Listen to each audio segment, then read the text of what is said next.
Well, hello there. I see your little wang. You can breathe underwater and on land. You little whale, ain't you? But they don't breathe on water. The little sea turtle. You're cuter than a sea turtle, though. I don't know how you make yourself fly with them little wangs, but they cute.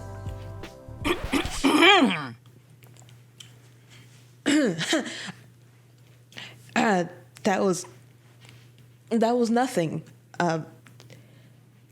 Good morrow, good people. Welcome back to Daffodil. I'm Megan. Okay, look. Before we even get into this, honey is fine. Dang. Let's just keep it a buck. When I first saw the trailer, I didn't know how they was gonna make the ankles work out with the little wangs. They look weird. I don't know how they were gonna make that appealing, enticing, anything. But they did the darn thing. Yes, they did. Good job. Also, Boobla is just sexy. What's honey's name? I never know these folks' names. I know his character name, Namor. Oh no. I'd like to apologize in advance in case I do mess this up. His name is Tenoche. I'm so sorry if I that up. But anyway, welcome back. First things first, if I ever see Ryan Coogler, it's on sight, bruh. I have no idea whose idea it was and to place the tributes toward, Chadwick Boseman and toward T'Challa and all of that throughout the movie. It had me in there slobbing over myself with tears and snot. It was a problem. I am angry. Somebody has to pay for these emotional damages that I went through. Ryan, your name is just slathered all over this. So if I see you, sir, it's on sight. Be prepared. For what, I don't know. I can't fight. Anyway, moving on. Can we get over the elephant in the room, first of all? Chadwick Boseman. Try not to get emotional. But yeah, this man battled colon cancer for 4 years. He was acting still, actively acting. He was Black Panther while he was going through all this. The man had multiple surgeries and was going through chemo, and he still acted. I know Black Panther was first. Then he did Marshall, Avengers Infinity War, Avengers Endgame, The Five Bloods, 21 Bridges, and Black Bottom. All while he had cancer. The man's dedication to his craft and the impact that he wanted to leave on the world and on people through the roles that he played was ridiculous. If you think about it, majority of his roles had a meaning and a purpose to the empowerment of Black people. And you got to think about that from the perspective of everyone involved in the film and how they were going to try to move forward. They still had to deal with the loss of him and then step back on a field, on a stage with this gaping hole in the middle and find a way to work around it and still be inclusive and respectful. Like, how do you make a movie that's really good, that is supposed to do honor and justice to a character that's well known and beloved while you're grieving? Coogler says that Chadwick was excited about the storyline that they were creating for Namor and his introduction into MICU. That he had the biggest smile on his face, right? I'm going to say, I mess Honey's name up all the time, but Letitia, I'm hoping I said that right, was saying it haunted her for months not being able to say goodbye to him. And as everybody knows and understands, he was a huge part of the world and the character because he helped build it, right? And he's just gone. How do you say goodbye to him? How do you say goodbye to T'Challa? How do you say goodbye to the impact and the magnitude that they both provided in the span of 2 years while working around that space? I commend everyone involved in this.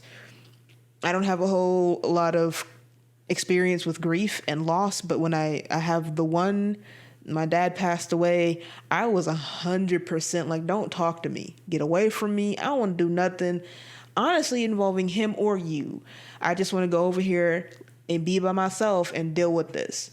But they took the other approach. They're like, this means way too much to a lot of people. We have to push forward. And they did.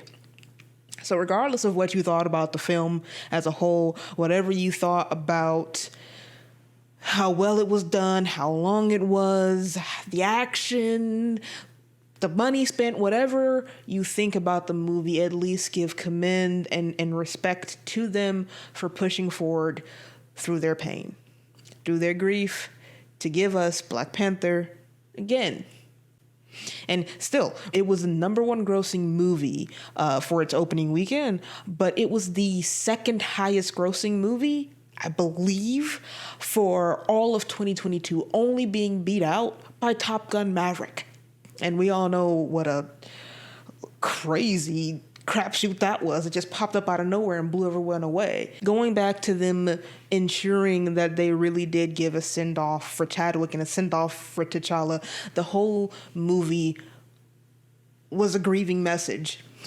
It was working through pain. For anybody who was confused about this, I doubt that there was anybody who was, but for anyone who was, this was Shuri's cry of pain. We spent the entire movie with her refusing to handle her brother's death. She can acknowledge it all day. Yes, her brother passed away, right? But she refused to accept it, to grieve, and to move on. She held that pain in front of her and used it as blinders to fix things. I'm jumping the gun, but I wanted to put that out there up front, right? This movie is meant to feel like an open wound that's trying to heal, but you keep picking at it. The world around you, in this instance, but you use a scab that, well, it can't scab over because you won't let it heal. It's not meant to be comfortable.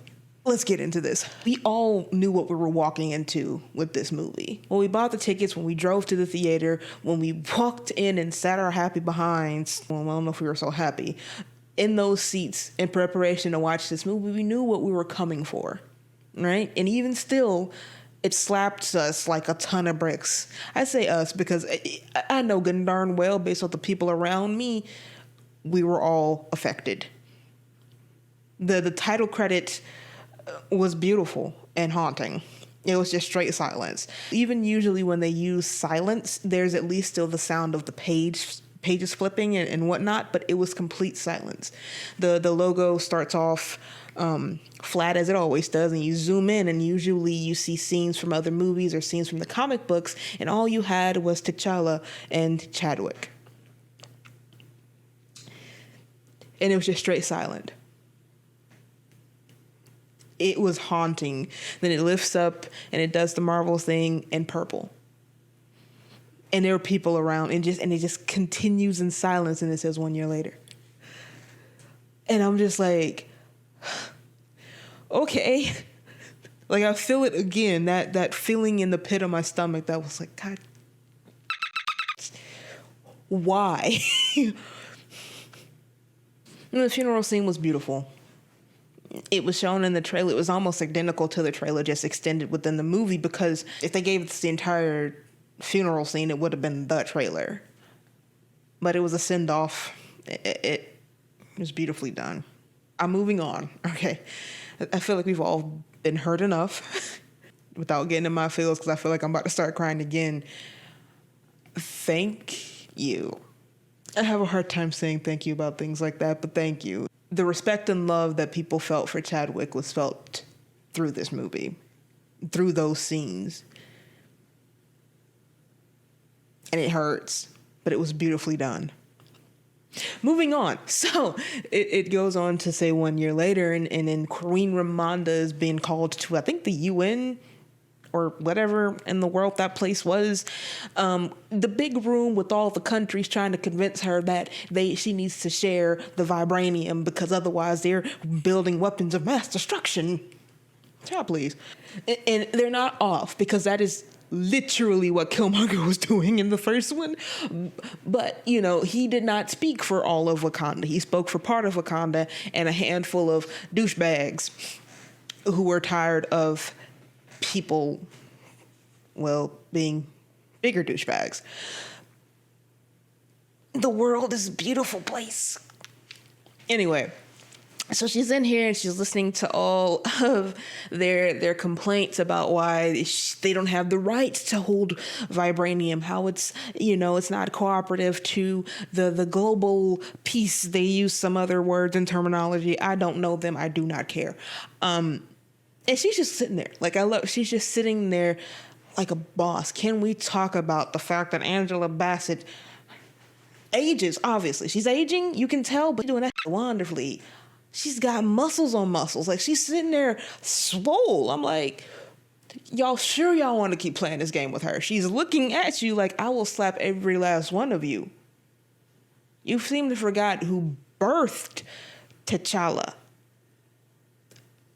I am Queen Ramonda. I guess I gotta remind you fools who you're dealing with.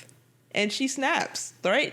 They start talking, and I think it was France. It was some lady, but I'm pretty sure it was France. And she's going on and on about how they really got to share the things and giving out lists of stuff. And she, honestly, whatever she's saying kind of gets blurred out because they flip to this scene of these people breaking into a research facility, trying to steal vibranium, only to be ambushed. Is whooped and then dragged to said meeting and then dropped off at her feet. I love, okay, she's like, you welcome, that they're brought back with the pulse. Try that again. And she's like, oh, we know what you whisper, that they've lost their protector. Nah, bruh. Wakanda was mighty before, Wakanda still is. Keep playing these games if you want to. Mess around and find out what happens when I take off the gloves and I bring them back without a pulse or a head. We're going to go ahead and leave now. Like, that was the vibe she was giving, and it was beautiful. I love Angela Bassett regardless. She has the ability to portray these insanely powerful women that are just over everything, also while being very soft and very feminine with it. Flip side of that, of course, is Shuri.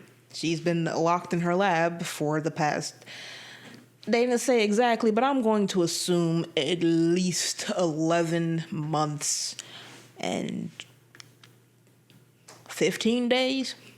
Like, this is her thing. This is what she does to not deal with her brother's loss. She throws herself into her work, hoping to empower the country in the absence of the Black Panther, hoping to protect everyone so she doesn't have to lose anyone else again. And she's using the fact that her brother passed, she's using the fact that it still hurts like a mother to push herself forward through her own grief. And all the while, Namor is just popping up. Look, apparently he's been around. His first introduction was 1939, I believe. I wrote this down because I know it was me and numbers. He first appeared October 1939. My first thought when I saw this movie was like, you know what? I need to get into his story. Hopefully they restarted the story recently, because there ain't no way I am not going back dang near 80 years on Fish Boy with wings on his ankle. However, this movie is enough to kind of make me reconsider. I love the scene where we first really see them. I took the idea that they were, fish people and played around with sirens. That's just the thought that I had, because it's a thing that consistently happens. I did not think that was actually going to happen. I thought they just popped their little heads up out the water, start singing. I'm like, no, ain't no way. Everybody just starts walking off the ship. I'm like, God. And of course, Wakanda gets blamed because they're messing around with vibranium. Wakanda refuses to share vibranium peacefully and intercontinentally. Is that the word I'm thinking of? You know what I mean? They're refusing to share. So they're out there actively digging for it, even though they were told not to keep messing around with it. And lo and behold, they're under attack. Of course they're going to think it's Wakanda. But no, Namor sent his folks. They were insane. I love that they come on the scene so impactful, right? They command that entire ship. They took down a military ship full of, I doubt soldiers, so I'm gonna go with mercenaries. But then again, it said it was a joint task thingy, so we'll say soldiers. Maybe Black Ops. I don't flipping know. But they decimated them in what had to be 2 minutes, right? And that's our first real introduction into the people of oh God, where y'all from? What's the name of y'all underwater city? It's either the city of Talokan or Talokan. I don't know exactly which one, but I'm going to put the word up on the screen for you. I'm so sorry if I messed up the way that's supposed to be said. But it was our first introduction to people from there. Our first introduction into our group of villains. And all that so that he could pick up the machine and take it into Wakanda. Namor just strut his little happy up on the beach. Hey, y'all. I wish Killmonger and Namor had met each other. I wish that for some reason, instead of Shuri, Killmonger was one of her kids, or, in addition to Shuri, right? I just wish Killmonger was somehow around with the same demeanor, same I'm going to destroy you and get what I need, however I need to attitude when Namor came. Because that fight, he would have destroyed Wakanda just to destroy Namor. And it would have been beautiful. All right, moving on. He just walks up. I know y'all thought y'all couldn't get invaded, but we here, literally. I brought you a toy. It's been used to find vibranium. Go find the person who made it, or you won't like what I do when I come back. Okay, here's a seashell. Goodbye. Like, dude. Beautiful. He's a wonderful addition. I love the inclusion of villains that have a moral to them. They're bad. They're not good people for the most part, right? At least from the perspective of our protagonist. They're not good, right? On some levels, people think Killmonger is doing the right thing. On some level, people think Namor is doing the right thing, but from the perspective of our protagonist, no, they're bad. But they give them enough depth and backstory and reasoning that it keeps us questioning. Like, I could side with you if you just weren't so homicidal. Right? Namor gives that vibe off aggressively, which then, of course, leads into Riri Williams. I looked. Apparently, her name is Riri. I didn't look that hard. So if that, because it sounds like Riri is a nickname for something, right? If it is, somebody let me know. I looked a little. I did not care enough to actually look harder. But if her name is Riri, because that sounds like a nickname, I'm not. It's bugging me. All right, whatever. Then we moved into Riri Williams. I love her. Right?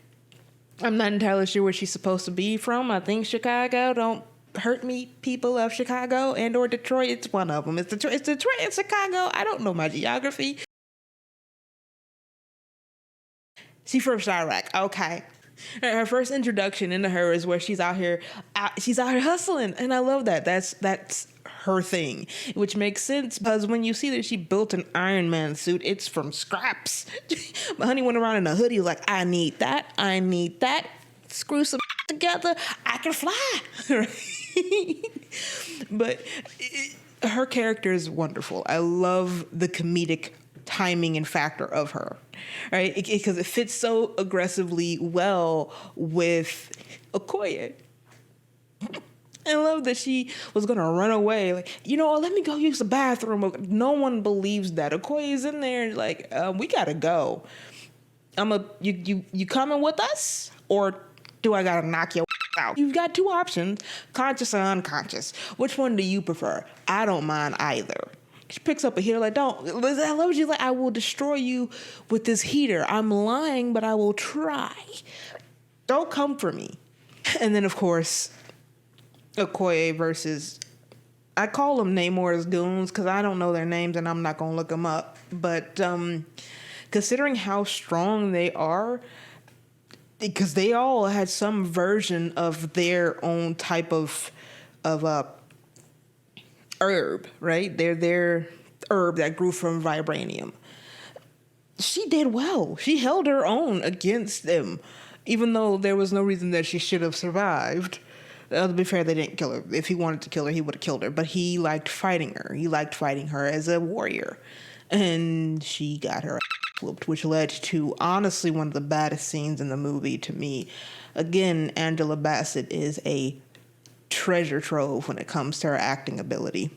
I love when Okoye goes back and she's like, yo, let me go after our princess. And it's just straight silence. And everybody's looking at the queen like, what's happening? Why are you so silent? Like, your title and your rank will be removed. You will be demoted to a regular citizen. I'm done with you. And Okoye just does not understand. So the queen had to remind her one good time. I didn't want to let my daughter leave. You said she was safe with you. And since we out here, since we really got to drudge all this up because for some reason you forgot, when that fool came into our home, killed my son and took over the throne and became the Black Panther, not only did you sit there and watch him burn all of our herbs, you stood beside him talking about you got to stand with the Black Panther. If you don't get out my face, lucky that this is me firing you and not a firing squad. Don't make me show you what these muscles are for. I will destroy your... Like, she was pissed. Rightfully so. Right? She's done with the diplomacy. She's done. She has one child left and a fish person with ankle wings has taken her. You are fired. Let me go find me somebody who can handle what needs to get done, which is, of course, is Nakia. Honey's in Haiti for reasons. We all figure out these reasons, but she's there. And my favorite thing is she's just like, I'm not that person anymore. I'm teaching the children how to read and write and paint. We live off of the land. Queen Ramonda's, I do not give a... You are a spy. Go do your spy. Bring my baby home. But Queen, did I stutter? No, ma'am. It's wonderful. I'm sorry. I love her so much. So much. Mm-hmm. And then Namor on his I can show you the world. Bruh. They look. Do they end up together? Let's just get this out the way real quick.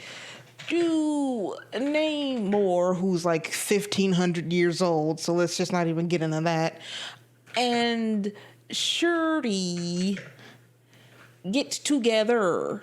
All right, they ain't answering my question, so we just gonna move on with our lives. I was curious if they got together canon, like if they somehow end up together in the comic books, right? You find out random like apparently Storm and who I think Black Panther, beautiful. Oh my God, beautiful. Oh my gosh, I think that answers my question. So I just looked up because I'd heard somewhere, I haven't read this, but yeah, Storm marries T'Challa. They had to split. It says split. I don't know if one of them died or whatever. When Namor attacked and devastated Wakanda. Beautiful. I love it. Moving on. I didn't know if they were going to get together because there was a moment where he was on his I can show you the world-ish, right? He was just out there. This is my home. Let me show you why we are so wonderful down here. Let me show you the beauty. And they kept zooming in on Shuri's face when she was just in awe. And I recognize now what that was for. And in the moment, before I knew what was coming up next, good Lord, did I know what was coming up next? I thought that they were trying to, make something happen. They were literally sitting knee to knee. Then he switched on his Kylo Ren. So you want to burn down his together? I'm like, dude, you just got through showing her kids playing in the fields and all the beautiful things and the sun that you created for your people underwater. What do you mean burn? He's like, I heard you talking to your moms that day. You said you wanted to burn it all. Like that, not like that, I don't think. Right? And then so they spend this entire time trying to have conversation. He's like, look, Wakanda can either be my ally or my enemy. And trust me, you don't want to be my enemy. I'd prefer to not have you as an enemy. We could both benefit from this. Right? He's like, I have people to protect. You have people to protect. With the Black Panther gone, they will come for you. We can work together. And Shuri's like, but no, how about we don't burn anything? Let's just respectively go home. Let me take the scientists back to Wakanda. She will never build anything else. Promise. Lies, but you know. And then the Queen calls him. And this is my favorite Namor scene. 100%. It's in the trailers. We've all seen it. It's that scene where he leans into Ramonda. We didn't know really what he said, but we know now. It's the look that he gives her when she's like, I'll tell everyone about you and your underwater city. He's like, do that if you want to. I'll kill your kid. Then I'll come and kill you. Then we'll see how they all feel about all this afterwards. Let's see how willing everyone to talk when their queen and their princess is dead and the royal family's just gone. I wonder what they'll do. Like, he was given sociopath. And I'm like, ma'am, I know you are a bad this is a different breed.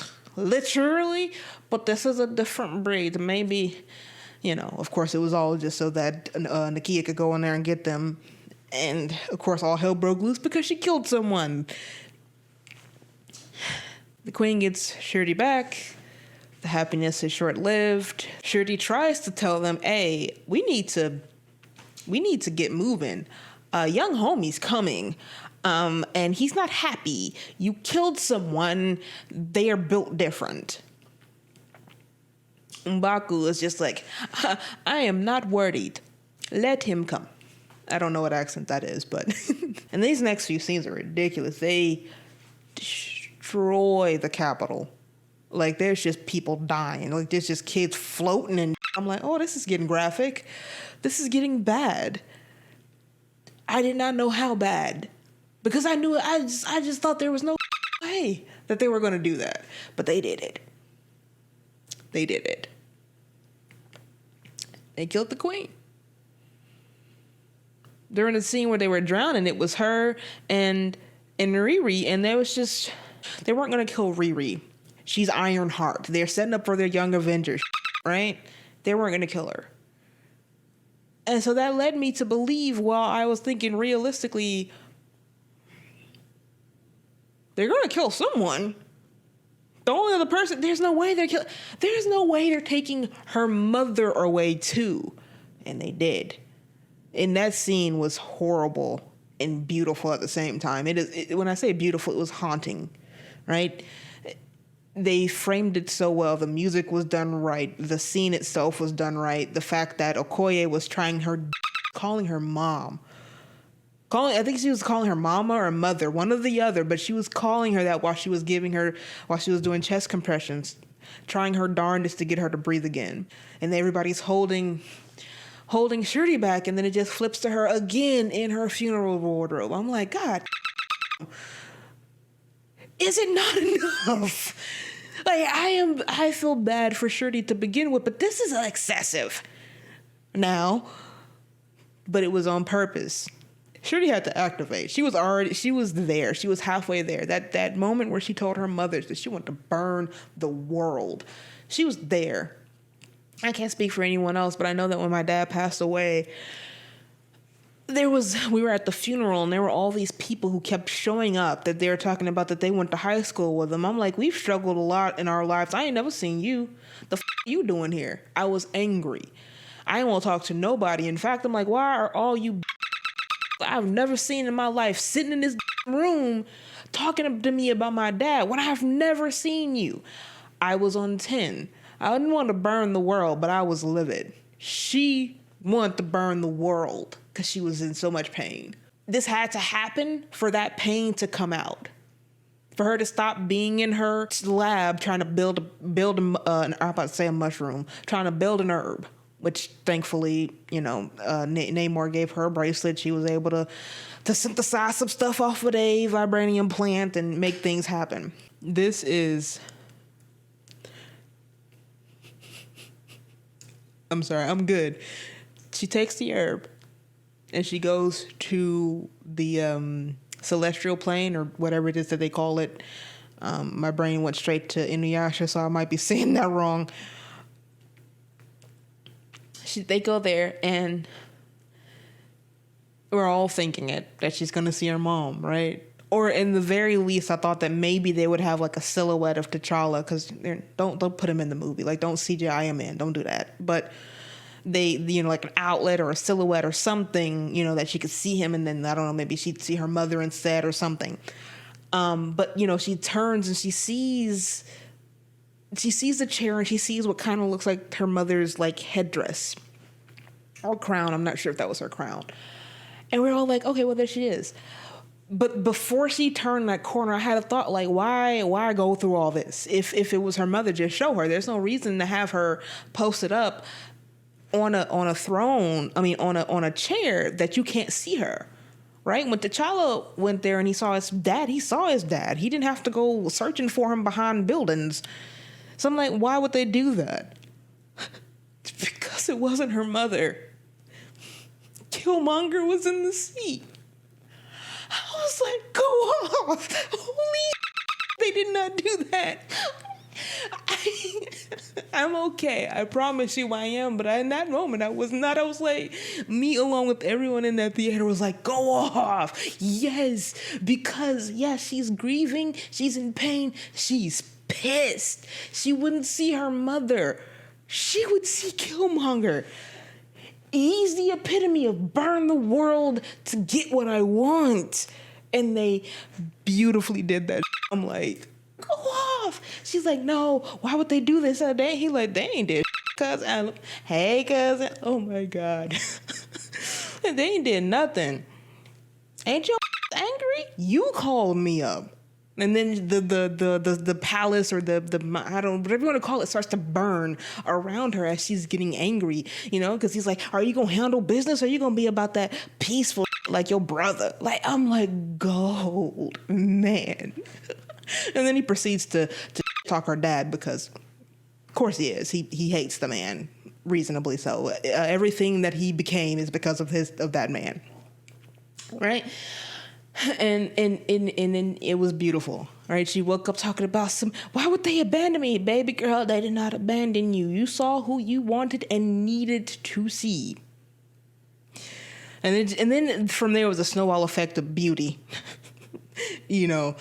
This is where I have a problem. This is where it loses points for me, and it is in the costume department. Apparently, these suits that Okoye and the other lady end up wearing are comic book accurate. That's all fine and well. They ugly as shit to me. I hate the way they look. They look so bad. They gave me mad, I don't know what his name was, but he was the fish man from Hellboy. What was homie's name? Abe Sapien. All right. Whatever. I hated the way he looked in Hellboy, but I accepted that he was a fish. Why do he look like this? But my friend says it is very comic book accurate. I'm like, all right, then. Still ugly, regardless. All right, so they lose points on that. No. We, of course, had Ironheart and Riri's suit. I'm not as conflicted about her suit. I don't hate it. I don't really like it either. I feel like we didn't get a lot of it, and also they're probably going to make better iterations of it. I think it's supposed to be reminiscent of Tony's first suit, the one that he made when he was, after he was kidnapped, and it was very rudimentary. It was enough to get him out. Of course, hers was a little bit better. She had literally the technology of Wakanda to make her suit, but I think it will look better in the future. I hope so, at the very least. It looked like a mixture of Iron Man's suit and Bumblebee. Not OG Bumblebee from the Transformer movies, but from Bumblebee, the movie, where if you synced the trailer the same way that I saw the trailer, it looked like they were going to try to get Shape of Water with that, but with a robot and a girl. And that's neither here nor there. The movie was weird, but her suit gives me a mixture of those two. Like, if you just combine them and they're just there. Like I said, I don't hate it, don't really love it either, but I do like that they at least included some of the movements and mechanics that are notably Iron Man. Like, they always show his little rocket thrusters, get into place, and they did that with hers too. Last but not least, in this grand scheme of things, honestly, because This movie was long as shit. It was a very long movie. But, you know, she does the thing. There's a big fight. I'm not going to really get into all of that. The main part, of course, is Namor and Shuri going head to head. Now, with her having the herb and her having abilities and whatnot, I am so glad that they let Namor whoop that ass. Shuri's not a fighter. She's a scientist. She's an inventor. She's smart. She cannot fight. That is not a forte of hers. She probably learned a thing here or there, but she's not a soldier. She's not a warrior. That's not what she does. So she's strong, but she doesn't know how to fight. Namor does. Boobla's been around for a very long time. He whooped that even half dead. He could barely breathe. he was just body slamming her left, right, and center. Here's one thing I want to bring out, that she ripped off his little feather off his ankle. Like, I love the scene where he was like, ah, he was just screaming, and the camera just zooms in on her hand and she's just holding feathers. Like, now what? That's just the vibe that it gave. It was beautiful. It was short-lived. He threw her on a pole and stabbed her, but it was still beautiful. Because all facts, if she didn't get that last little boost of energy, if she didn't see Killmonger again enough to pull herself off of the pole, Namor would have won, right? So I'm glad that they let that be realistic. There's no way she was beating him, especially on full mast, but, you know, she sprayed him with something and he was starting to dry out like a fish. Beautiful. I need water. He's like, I didn't want it to go this way. We could have been friends. But you're crazy. What is that from? Rush Hour. He gave me Rush Hour vibes. Anyway, you know, and she gets ready to go kill him. And I'm like, there's no way they're not going to show moms. And of course they do. They give a beautiful throwback to the first movie. Show them who you are. And she does. Because at the end of the day, the only option for them was to kill each other. Which would just destroy their people. They would destroy their homes, which is why they did that whole scene of showing Wakanda, the capital city, if Namor hadn't attacked. You know, and they put their differences aside for the moment, for the betterment and for the future of their people as leaders. And they end the war. Skirmish. It was a skirmish. That was going to be a short-lived war. I don't know how many folks Namor had, but something tell me Wakanda was going to lose. You had one murdered up woman who didn't know how to fight, and two fish-covered suit women and an Iron Man suit that doesn't really know how to be Iron Man against soldiers from the water who is strong. Wakanda was going to lose. I just want to put that out there. Unless somebody else would help them. But, you know, that's neither here nor there. You know, the next thing's next. Shuri goes and finally burns her funeral robes. And this is where they got me. I made it through the whole movie. Not a tear dropped. Nothing. I made it until this moment where she burns her robes. And then they do a flashback of her thinking about her brother. Again, straight silence, nothing. It was scenes from the first movie, but it was different. It was us seeing T'Challa through Shuri's eyes, seeing her brother, not the Black Panther, not the king, not whatever else the world thought he was, her brother. This man that she loved and respected above almost everyone else. We got a chance to see how much that hurt her. And I sat there, she started crying, I started crying. I'm like, bitch, I was mad. I was just boo-hooing. I could barely see the next scenes. I was just tears, snot, the whole nine, right? I broke down. You know? It was beautiful. And it was a final piece coming for her, right? That's why I stand by this whole movie, regardless of how it came about, regardless of everything. It was our journey with Shuri through her grieving, through her refusal to mourn her brother, to move on. She let that build and fester inside of her until it bubbled to the top, being broken out by her mother's death. Like, I don't even think she really had full time to accept and separately grieve them. She was just like, okay, I'm in pain. Who else can I bring down with me? Right? And it all comes to this beautiful end with her sitting alone on a beach, burning her funeral garments and thinking about her brother and all that he meant to her. Bruh, I'm gonna cry again. I'm good. I'm thinking about that scene and that hurt. They just really showed her love for him. Right? Like, she just sat there and thought about this man who was gone from her. And every day people kept trying to get her to think about him. Like, it burns to. It burns to think about this person who's no longer in front of you, who will no longer have these moments with you. And in those 3 minutes, they brought all that up. And it hurt like a mother. It was all of us saying goodbye. God dang, I'm good. I'm not gonna cry. You ain't getting me twice, Ryan. I ain't even looking at it. Oh, I'm good. But it tore me in half. Jesus, that was beautiful. And then our end credit scene with Baby T'Challa. Now look, I have very mixed feelings about that scene, only because it was weirdly done in my personal opinion. They showed the kid, right? And we all knew who he was. They should have cut it there. When Nakia comes up and is like, can we join you? And they show the kid, we all know who he is. When there's recognition on Shirley's face, cut the movie. Cut it there. That's all you had to do. But no, there's a whole scene, there's a conversation, the kid, and we have this whole, the only part that I liked that we got before they cut it was that they confirmed that Queen Ramonda did see and meet the baby. I'm like, okay, y'all ganked the mama before she met her grandbaby? That is not right. But she met him, she knew about him. Okay, that's cool. Cut the movie. Nah, they have a whole conversation about some, can you keep a secret? My Haitian name is Blase Blah, but my real name is T'Challa, Prince T'Challa, son of King T'Challa, the Black Panther. I'm like,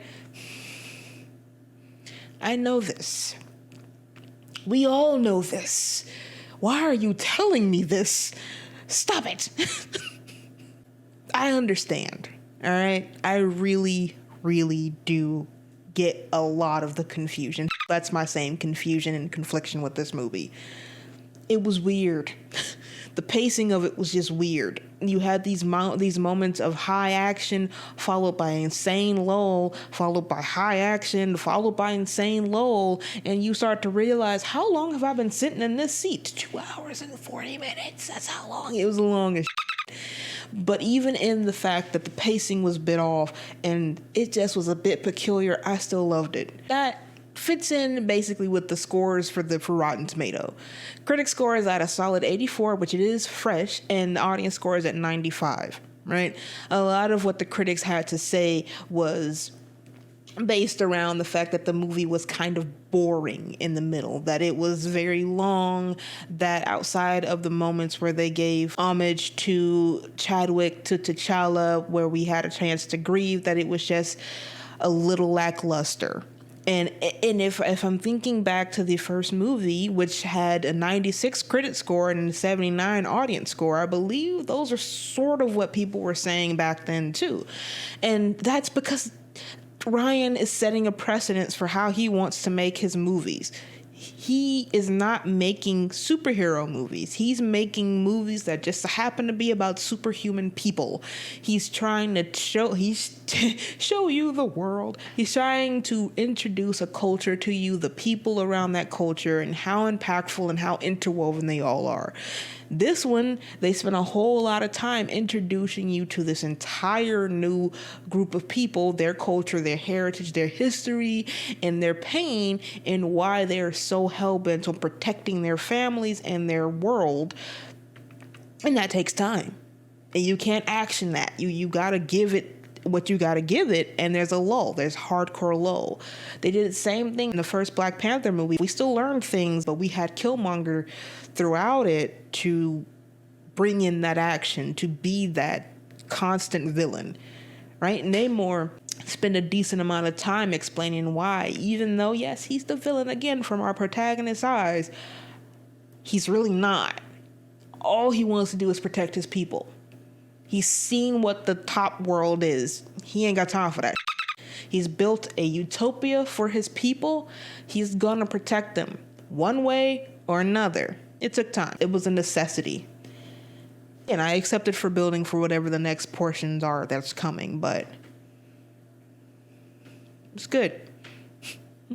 That wraps it all up to say that my Daffodil rating, I was going to say my D score, but you know what? Let's do that.